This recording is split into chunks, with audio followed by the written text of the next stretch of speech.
अनमोल मोती कार्यक्रम में आपका स्वागत है। ओम शांति। मानव की ये कोशिश रही है कि अपने कार्य की क्षमता को बढ़ाए और उसकी गति को तेज करे। जब इंडस्ट्रियल रेवोल्यूशन हुआ था, अर्थात मशीनों का युग शुरू हुआ था, तो विशेष तौर पर देखा गया कि अनेक प्रकार की मशीनें लगाई गईं जो दिन रात चलती थीं और उसके लिए 3-3 शिफ्ट जो कार्यकर्ताओं के थे, लेबर इत्यादि के थे, वो लगाए जाते थे और मानव से कई गुना अधिक प्रोडक्ट्स मानवीय यानी हस्तकला के ज़्यादा बनाए जाने लगे। उस वक़्त भी ये प्रश्न उठा था कि बेरोज़गारी बहुत बढ़ गई थी, जबकि हाथ से काम करने वालों के द्वारा जो कुछ बनता था उसमें अनेक लोगों को रोज़गार मिलता था। मशीनें आने पर वो रोज़गार की जो रिक्वायरमेंट थी वो कम हो गई और कम मनुष्यों से काम चलने लगा। इस प्रकार हुआ था। उसके बाद मानव ने और तरक्की की और पिछली सदी में तो इंफॉर्मेशन टेक्नोलॉजी का ही बोलबाला हो गया और अनेक प्रकार के ऐप्स निकले जिनके द्वारा कार्यकुशलता बहुत बढ़ गई और कहा जाए एक प्रकार का मानव खुद भी चकित था कि कैसे समय की बचत और साथ साथ मेहनत की कमी और साथ साथ तेजी कार्य में आती गई। अब उससे भी ज़्यादा अधिक ये जो आर्टिफिशियल इंटेलिजेंस निकला है, इसके द्वारा तो हैरत अंगेज प्रगति हुई है इस दशा में। अर्थात कि अब तो जो कार्य हजारों लोग करते थे वो अब थोड़े से लोग कर पाएंगे और उस कार्य को करने की जो विधि है उसमें भी बहुत कुछ अनेक प्रकार के कार्य बिना मेहनत के अब आर्टिफिशियल इंटेलिजेंस के द्वारा हो सकेंगे। मानव खुद ही इस प्रकार की उपलब्धि से बहुत चकित है और आज सारे जगत में इसी का बोलबाला है कि आर्टिफिशियल इंटेलिजेंस के द्वारा तो कमाल हो गई है। परंतु अगर हम इसके दूसरे पहलू को देखें कि इससे कितनी बेरोज़गारी बढ़ेगी और जो इससे पहली श्रेणी की प्रगति थी जिसको हम आईटी इंफॉर्मेशन टेक्नोलॉजी कहते थे, वो भी अपने आप को जैसे कि एक बेकार महसूस करने लगेगी। बेरोज़गारी से समाज में कितना शोक पैदा होता है, उदासी पैदा होती है। मनुष्य जो बहुत पढ़े लिखे एडवांस गिने जाते थे वो भी जैसे कि एक प्रकार के बेकार बेरोज़गार समझे जाने लगे हैं और उसकी भेंट में सामान्य मनुष्य तो जिसको हम 100 साल पहले बहुत पढ़ा लिखा बुद्धिजीवी समाज का श्रेष्ठ प्राणी गिनते थे, उसमें उनमें कुछ अनुभव की बात होती थी, अनुभव के आधार पर उनकी क्षमता बढ़ती थी, वो सब कुछ अब पीछे रह गया है। अब तो कोई भी युवा भी आर्टिफिशियल इंटेलिजेंस के द्वारा बस क्लिक करने पर ही इतना कुछ अचीव कर सकता है जो एक आश्चर्यजनक प्रगति गिनी जा रही है। आप देखेंगे कि मानव ने जैसे जैसे स्पीड को बढ़ाया है, तो पहले पहले तो गति उसके लिए उपयोगी सिद्ध हुई है किसी न किसी प्रकार से, लेकिन जैसे जैसे वो स्पीड बढ़ती गई है, उसके बाद वो जो उपलब्धि थी वो समाज के लिए, मानव के लिए उपयोगी ना हो करके विनाशकारी तत्वों के लिए उसका प्रयोग होना शुरू हो गया। जैसे कि हम देखते हैं कि पहले आर्मी रखा करते थे अपने देश के बचाव के लिए, हर देश अपने देश के बचाव के लिए जिसको कहते हैं डिफेंस फोर्सेस रखता था। अब ये भी समझ में नहीं आता कि सारे ही देश अपने बचाव के लिए डिफेंस फोर्सेस, आर्मी आदि रख रहे हैं, तो कौन किससे बचाव कर रहा है और उस किसको किससे बचाव करने की ज़रूरत पड़ रही है और क्यों पड़ रही है, इस बात पर तो किसी ने ध्यान नहीं दिया। किंतु देखते देखते हमने क्या देखा कि छोटे छोटे आर्मामेंट से लेकर धीरे धीरे मनुष्यों ने हवाई जहाज़ बना लिए। अब हवाई जहाज़ भी आप देखेंगे कि जो सिविलियन यूज़ में आते हैं, जो यातायात के मनुष्य के वाहन के तौर पर प्रयोग होते हैं, या सामान सिविलियन सामान को इधर उधर ले जाते हैं, उनकी संख्या तो बहुत थोड़ी है और वो एक ख़ास प्रकार के हवाई जहाज़ हैं जो किसी स्पीड तक प्रयोग हो सकते हैं। लेकिन उसके बाद की श्रेणी के जो बहुत खतरनाक स्पीड वाले हवाई जहाज़ हैं, जो हवा के अंदर भी एरोबैटिक्स कर सकते हैं, वो सारे के सारे मिलिट्री के प्रयोग में आने लगे और धीरे धीरे मानव ने उससे भी तेज़ रॉकेट बना लिए। अब रॉकेट का क्या परिणाम हुआ कि आज फौजों की भी ज़रूरत नहीं है।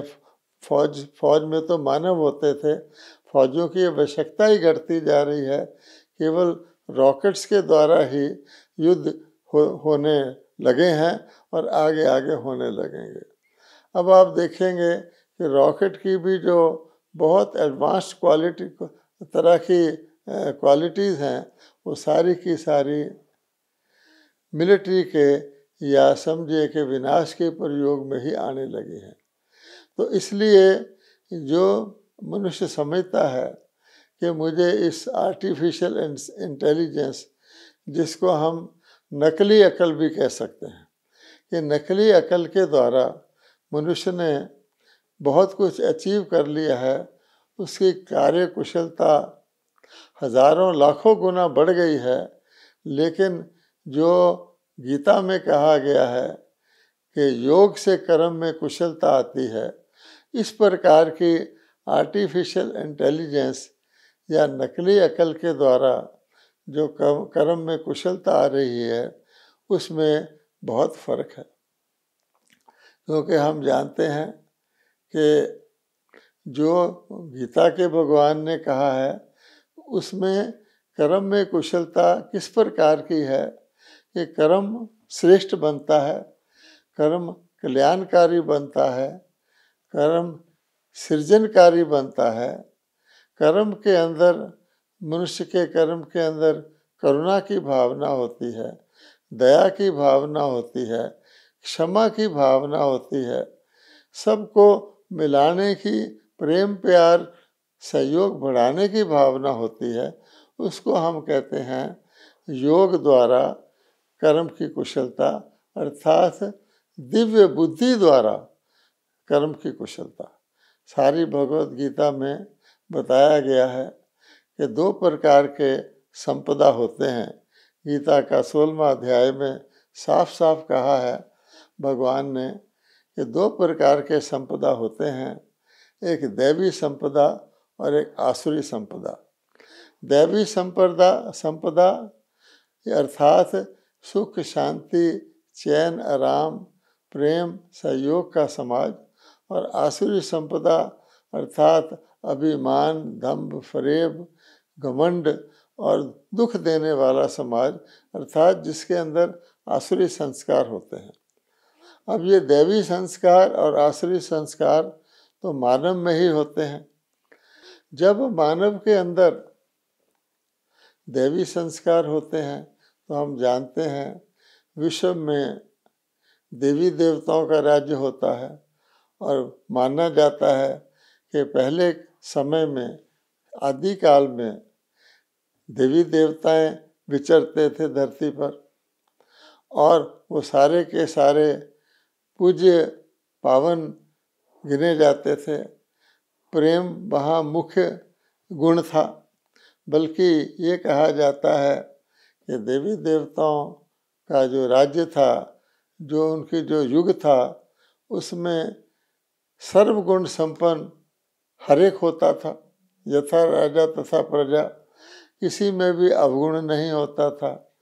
तो वो जो कार्य कुशलता थी वो परमात्मा ने देवी देवताओं के युग से पहले, जिसको कहा जाता है संगम युग, या जैसे गीता में कहा गया है कि आदि देव ब्रह्मा के द्वारा, आदि मैंने देवताओं की आदि करने वाला भगवान देवी देवताओं के सतयुग से पहले एक यज्ञ रचते हैं, ज्ञान यज्ञ रचते हैं, जिसके द्वारा देवता उन्नत होते हैं और वृद्धि को पाते हैं।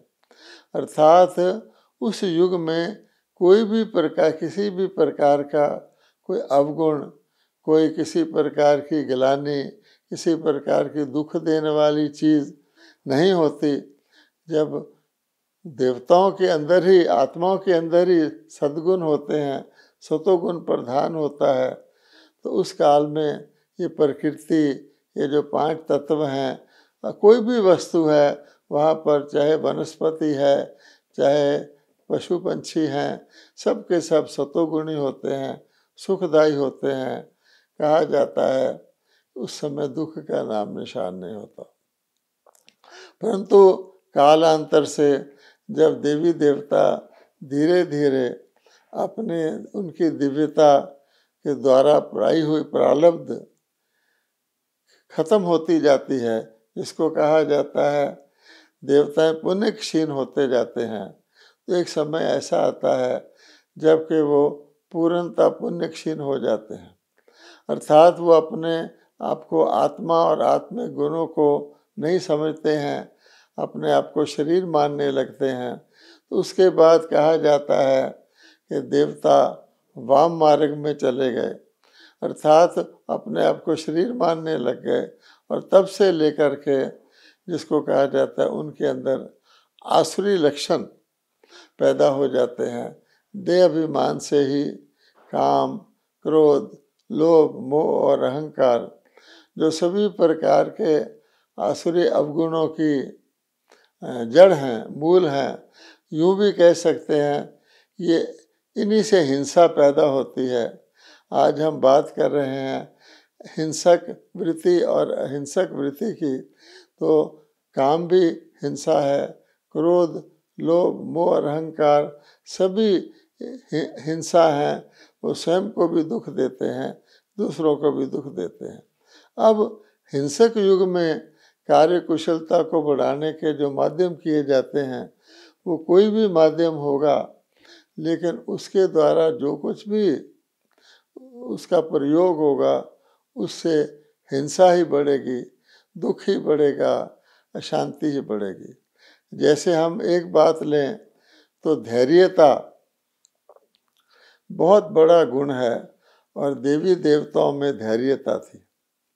धीरे धीरे से बोलना, धीरे से चलना, हर चीज़, हर व्यवहार में धैर्यता, जिसको हम पेशेंस कहते हैं, उसके अंदर हम जानते हैं कि सहन करने की शक्ति, समाने की शक्ति, ये सब शक्तियाँ उस धैर्यता में आती हैं। और ये जो आज का युग है, जहाँ गति और स्पीड को और तेज़ करने पर जोर दिया जाता है, ये उससे बिल्कुल विपरीत है, जिस कारण से गति बढ़ती जाती है, बढ़ती जाती है, आखिर क्या होगा? तो सिख लोगों के गुरबाणी में आता है, बहुत सियानप जम का भय व्यापे, कि जब मनुष्य अपनी अकल को बहुत ज़्यादा आगे बढ़ा लेता है, या जैसे यूँ हम कहें कि आर्टिफिशियल इंटेलिजेंस तक पहुंच जाता है, वो अपनी नकली अकल को प्रयोग करता है, तो फिर क्या होता है? तो हम जानते हैं कि नकली अकल में करुणा, दया, क्षमा, मानवीय मूल्य, प्रेम आदि बिल्कुल ही शून्य होता है।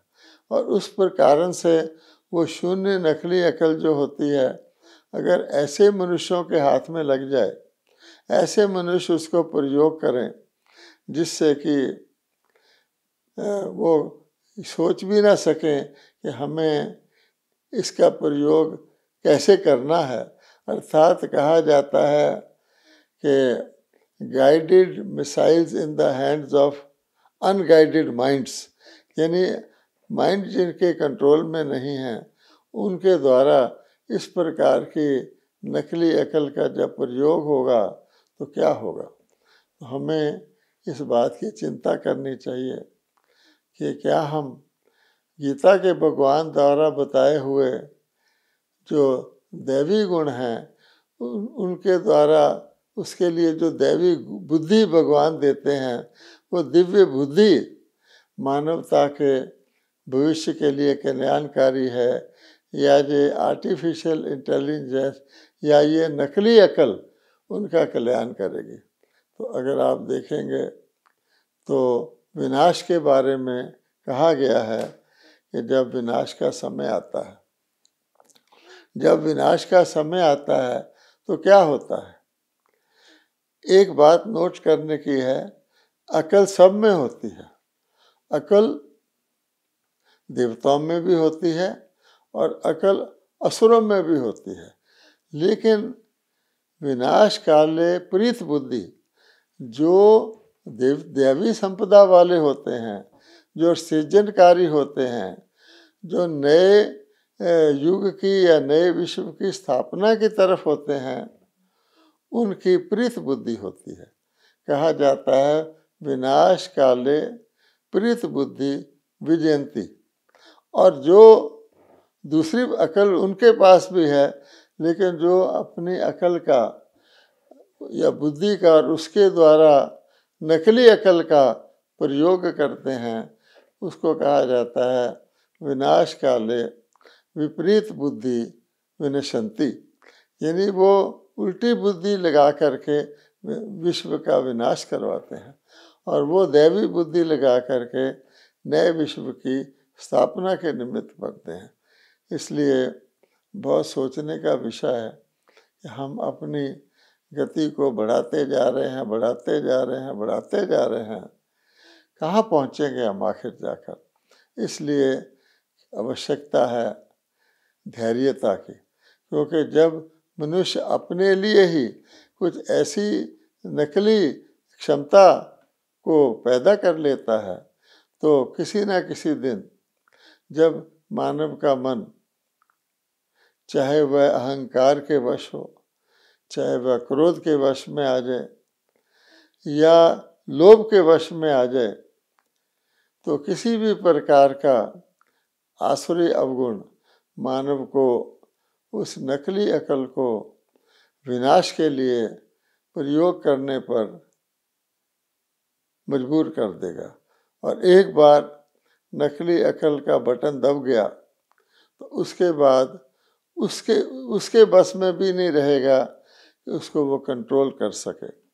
इसलिए शास्त्रों में लिखा हुआ है कि यादवों ने अपने पेट से मुसल निकाले थे, जिससे उन्होंने अपने पूरे कुल का विनाश कर लिया था। अगर आप आज देखें, आज मानवता, आज जिसको हम युद्ध कहते हैं, वो कोई साधारण युद्ध नहीं है। दूसरे विश्व युद्ध में केवल छोटा सा परमाणु शस्त्र, परमाणु बम प्रयोग हुए थे और उससे इतना भयंकर विनाश देखा गया था कि आज भी जापान में उस विनाश के असर दिखाई देते हैं। मनुष्य जो हैं वो डिसेबल्ड पैदा होते हैं, वहाँ उपज नहीं होती है। अब तो बहुत वर्ष हो गए और उस समय सारी मानवता ने इस भयंकर शस्त्र को देखकर कहा था कि आगे हम कभी ऐसी गलती ना करें। और उस समय उन्होंने मनुष्यों की सभाएं बनाई थी, लीग ऑफ नेशंस बनाया था, यूनाइटेड नेशन बनाया था, बहुत सारी संधियां की थी कि हम इस शस्त्र को ना तो बनाएंगे और ना आगे इसका कभी प्रयोग करेंगे। लेकिन हम क्या देखते हैं कि बुद्धियां दिव्य बुद्धियां नहीं हैं, कल्याणकारी बुद्धियां नहीं हैं। मानव का शत्रु बना हुआ है, मानव को मरने मारने के लिए तैयार है। इसलिए हम क्या देखते हैं कि धीरे धीरे वो छोटा सा एटम बम तो क्या बात थी, बेबी बम था, अब तो बहुत ही भयंकर, उनसे हजारों गुना तबाही करने वाले परमाणु शस्त्र तैयार हैं और वो कई देशों के पास हैं। अब ऐसी परिस्थिति में हर समय यही हर देश सोचता रहता है कि कोई दूसरा देश पहले इस शस्त्र का प्रयोग ना कर दे, क्योंकि ज़रा भी समय नहीं बचता। जब किसी ने प्रयोग कर दिया तो विध्वंस होना अवश्यंभावी है। इसलिए कितना खर्चा सारे देश आकाश में इस प्रकार के यंत्र छोड़कर दिन रात इसका सर्विलियंस करते रहते हैं कि कहीं किसी भी जगह पर, किसी कोने में भी कहीं कोई परमाणु शस्त्र छोड़ने की कोशिश तो नहीं कर रहा। और ये बढ़ता जा रहा है, बढ़ता जा रहा है कि मानव की जो बुद्धि में जब शैतान आ जाता है तो फिर इस प्रकार के यंत्र भी निकालने लगते हैं। एक साथ बहुत सारे परमाणु शस्त्र रॉकेट से छोड़े जाएंगे, कितने को वो तोड़ सकेंगे, कोई ना कोई तो पहुंच ही जाएगा। हम सब जानते हैं, सब कुछ आज के दुनिया वालों को पता है। अब ऐसी परिस्थिति में इस आर्टिफिशियल इंटेलिजेंस का जन्म लेना और बहुत तेज़ी से इसका समाज के हर फील्ड में उपयोग होना, शुरू में तो बहुत ही मनुष्यों को अच्छा लग रहा है, किंतु इसके जो विध्वंसकारी परिणाम हैं वो हम सामने देख सकते हैं। इसलिए अभी भी समय है कि मानवता इस नकली अकल के प्रयोग को बहुत सोच समझकर सकारात्मक क्षेत्रों में यूज़ करे। यद्यपि उसके भी बहुत दुष्प्रभाव हैं, समाज में बहुत विषमता आती है। थोड़े से लोग उसके प्रयोग का लाभ लेते हैं, बहुत लाभ लेते हैं, और विश्व के बहुधा मानव जो हैं उसके कारण से अपने आप को और भी ज़्यादा पिछड़ा हुआ महसूस करते हैं और वो इस कॉम्पिटिटिव समाज में अपने आप को टिका नहीं पाते हैं। फिर भी समझा जाता है कि अगर इसका प्रयोग किसी गलत हाथों में हो गया, जिसकी बहुत संभावना है, तो समझ लीजिए कि यही नकली अकल विश्व में, जिसको शास्त्रों में कहा गया है महाभारी महाविनाश हुआ था, उसके निमित्त बन सकती है। तो हमें गंभीरता से इस पर विचार करना चाहिए और कोशिश करनी चाहिए कि हम अपनी धैर्यता को, अपनी मानव की योग के द्वारा बढ़ी हुई क्षमता को प्रयोग करें, जिसमें हम मानवता का, मानव समाज का, मानवीय मूल्यों का ध्यान रखें। वरना अगर ये हमने अपने मानवता को छोड़ा, मानवीय मूल्यों को छोड़ा, अभिमान के वश आकर के या किसी भी विकार के वश आकर के हमने परमाणु शस्त्रों का में प्रयोग में भी इस नकली अकल का इस्तेमाल कर लिया, तो विश्व को महाविनाश से कोई नहीं बचा सकता। ओम शांति।